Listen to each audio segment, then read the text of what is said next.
কার্তিক মাস থেকে আমরা শুরু করি, মানে ঝুড়িয়ে তারপর 5 দিন পরে চাষ দেওয়া হয়। গাছটা চাষ দেওয়ার পরে 15 দিন এলো, 9 দিন পরে নলি মারতে হয়।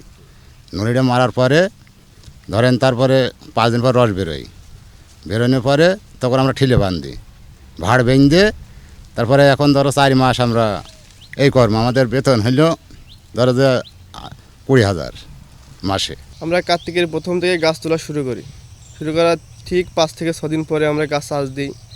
এর 10-15 দিন পরে আমরা নলি মারার পরে আমরা রস সংগ্রহের কাজ শুরু করি। এই রস সংগ্রহ আমাদের কিছু হলেও 6 মাস পর্যন্ত চলতে থাকে। আমরা ধরেন এই কার্তিক মাস থেকে গাছের ঝোড়া নলি মারা শুরু করেছি, করে ওই অঘ্রাণ মাসের থেকে আমাদের রস গুড় শুরু হয়ে যাবে। আমাদের এখন কাটা চলবে রস বের করানোর জন্য, অঘ্রাণটি শুরু। পয়লা আশ্বিনী তোলা হয়, প্রথম চাষ দেওয়া হয়, তোলা হয়। আর কার্তিক মাসের 10 দিন হলেই সেটা আমার গাছ কাটা হয়, রস বের করা হয়। All time Roma. Taste it, love it. আমার 200 খেজুর গাছ উঠাইছে এবছর। তো এই আগাম গাছ তোলা ছিল, আমি আজকে প্রথম গুড় জাল দিচ্ছি আর কি, বুঝেছেন।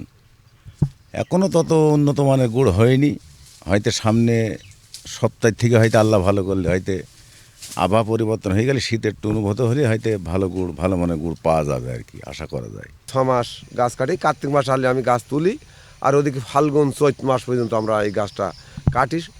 আশ্বিন মাস থেকে শুরু করার পরে কার্তিক মাস শেষ হয়ে যায় আমি গাছ ধরি। আমাদের চাষ দেয় হচ্ছে 7-6 নলি, 6 চাষ 9 নলি আমাদের মারা হয়। এই নলি মারার পরপরই আমাদের রস চলে আসে। চুয়াডাঙ্গার গুড় মানেই সারা বাংলাদেশের মধ্যে বিখ্যাত। আর চুয়াডাঙ্গার গুড় যদি বিখ্যাত নাই হবে তাহলে বাংলাদেশের সবচেয়ে বড় গুড়ের হাটটা কিন্তু সরোজগঞ্জ হতো না।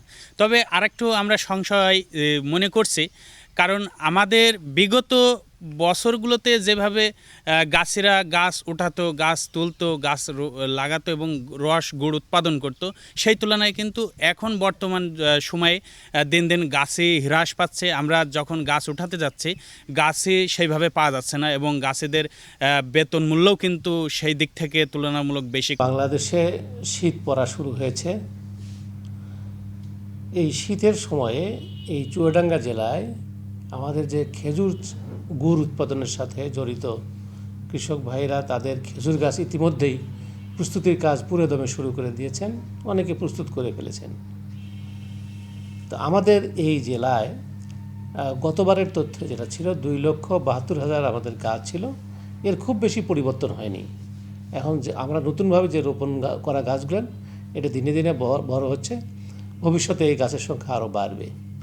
এবং এই গাছ থেকে আমরা আশা করছি প্রায় 2,500 মেট্রিক টন খেজুর গুড় উৎপাদিত হবে।